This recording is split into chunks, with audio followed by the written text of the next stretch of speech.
A beef between two titans of the New York music scene hits the sex trafficking and racketeering trial of Sean Diddy Combs. Why 50 Cent was brought up this week during emotional witness testimony. Combs and 50, they've been at odds for a long time. And now, one of them's facing the possibility of spending the rest of their life in federal prison, and the other is not holding back or hiding the apparent joy they find in that possibility happening with a guilty verdict. Diddy is officially in panic mode right now. And it's not because of the lawsuits, the raids, or the headlines. It's because 50 Cent just revealed a bunch of long-hidden secrets that completely change what everyone thought they knew. And when 50 talks like this, it's never random. Sean Diddy Combs and 50 Cent. These two go back a long time. They have been rivals for a long time. And this week we learned that, at least from Diddy's side of things, this feud apparently went far beyond words. 50 Cent's name came up during the testimony this week of Capricorn Clark. She is a former assistant of Sean Combs who went on to become the head of marketing for his Sean John clothing brand. Clark rose successfully and professionally through the ranks of Diddy's world during her time working for him, which stretched between 2004 to 2018, so she saw a lot. Clark claimed that Diddy would threaten her, and she says he even kidnapped her in 2011. All of this matters as we build up to how 50 Cent kind of factors into what she said on the stand. Now, Capricorn Clark started working for Bad Boy after she worked for Death Row Records.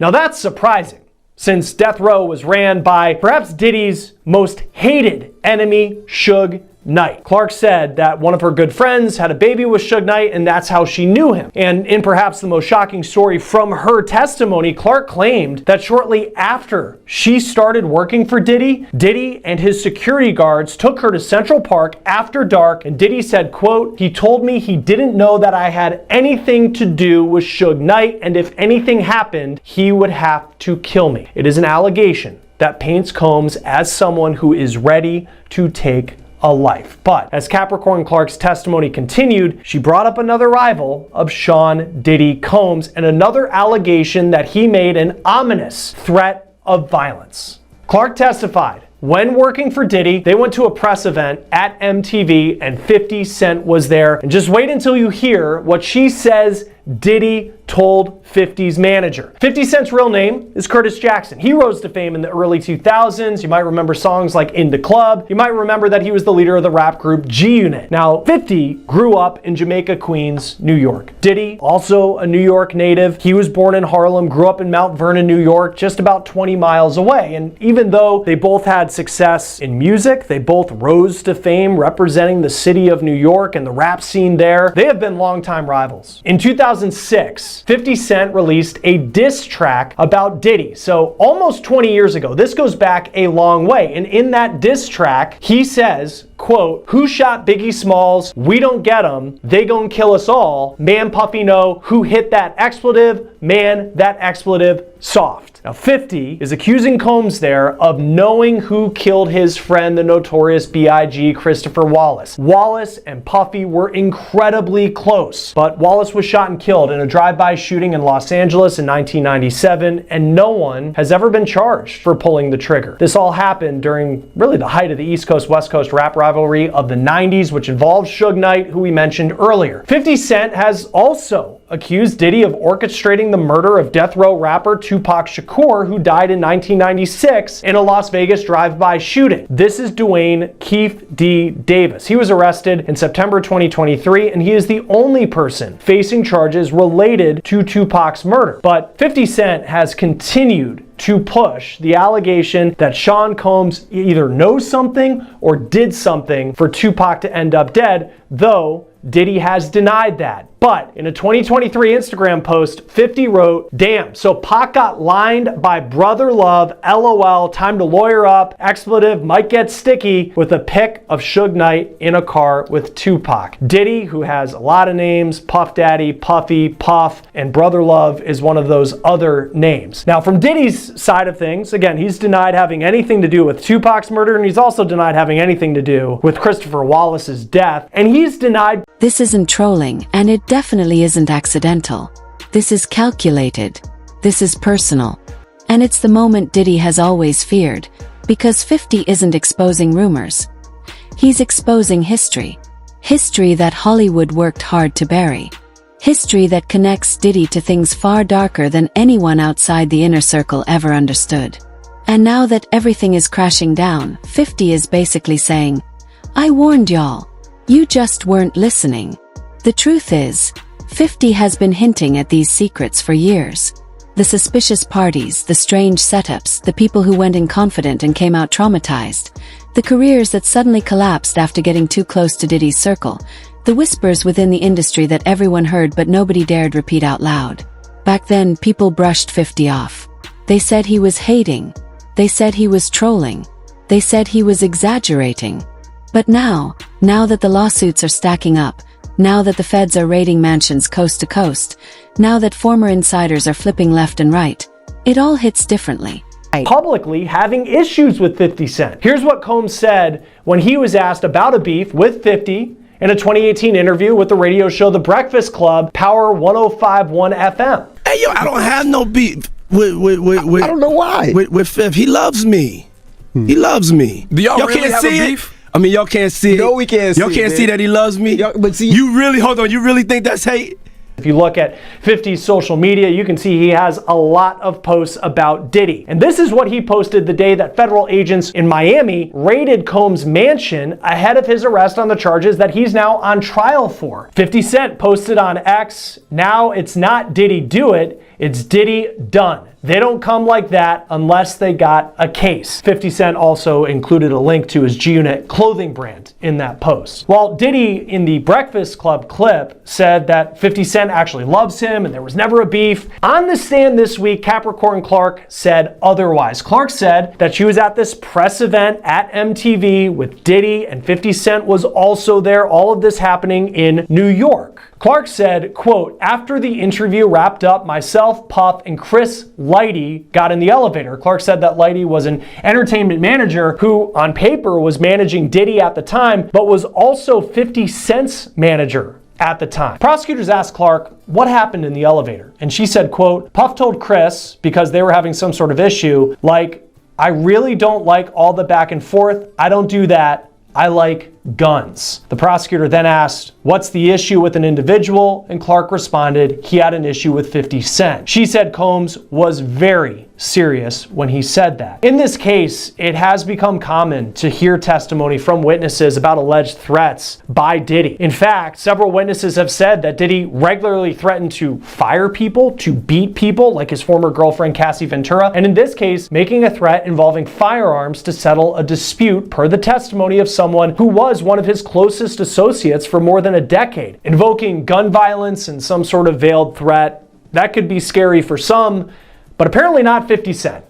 On Instagram, 50 posted right after his name came up in the courtroom, quote, cut, wait a minute. Puffy's got a gun? I can't believe this. I don't feel safe, with a picture that looked like an AI image of 50 Cent on a movie set looking serious. And he wasn't done. Shortly after that, he posted another AI image on Instagram of him in a Yankees hat with a very scared look on his face with the caption, oh my goodness, itty bitty Diddy wants me dead. I have to lay low. Sad face emoji. I think I'm gonna hide out at the playoff game tonight, LOL. Then the next day he posted what he did that night. He went to the NBA playoff game between the New York Knicks and the Indiana Pacers in Indiana. And you can see him here in a picture on the floor in a shirt that reads, quote, Free Diddy, playing into the trolling that 50 Cent has done to Sean Combs over the years, even before Combs was ever accused of what he is on trial for. Now, Combs' trial is expected to last another month at least. He's charged with racketeering, sex trafficking by force, and transportation to engage in prostitution. He has pleaded not guilty. Join us now to talk more about the trial of Sean Diddy Combs and everything that's going on inside the courtroom is Afi Patterson, civil and criminal defense attorney. Thanks for taking the time to be with us. We're focusing on what was a minor moment in the grand scheme of everything we heard in the trial this week, but there's this anecdote that Capricorn Clark told about what related to 50 Cent, but what Diddy allegedly told 50 Cent's manager at MTV during her time of work. Suddenly, everyone is realizing that 50 wasn't talking trash. He was giving warnings. And the secret he just revealed is the one making Diddy unravel behind the scenes. 50 said straight up that Diddy built his world on controlled chaos. He created environments where nothing was off limits, nothing was normal, and nothing was innocent. And the people who got invited didn't even realize they were stepping into something that could ruin their entire lives. According to 50, those events weren't just parties. They were traps. They were tests. They were ways for Diddy to gain leverage over the biggest names in the industry. And that's the secret Hollywood never wanted the public to hear. 'Cause it explains everything. Why so many celebrities quietly distanced themselves. Why people left the industry and disappeared. Why some artists never talked about their experiences again. They weren't moving on, they were protecting themselves. 50 said he noticed this pattern years ago. He said Diddy used it to control people. Producers, performers, and insiders who got too close. Working for Diddy. What did you make of that? Sean Combs saying, I don't like the back and forth, but I like guns.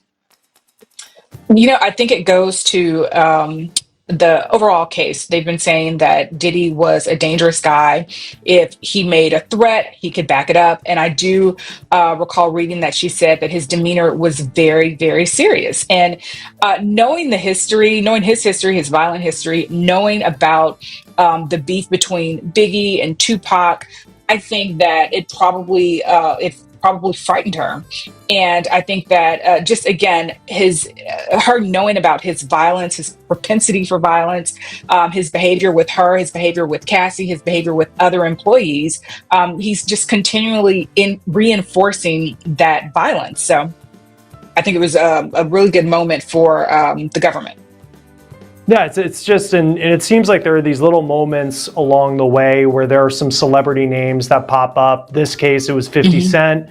We heard earlier in the trial, Usher and Neo were at a dinner where Cassie was allegedly assaulted. It was unclear whether they saw that, but it was said that they were there.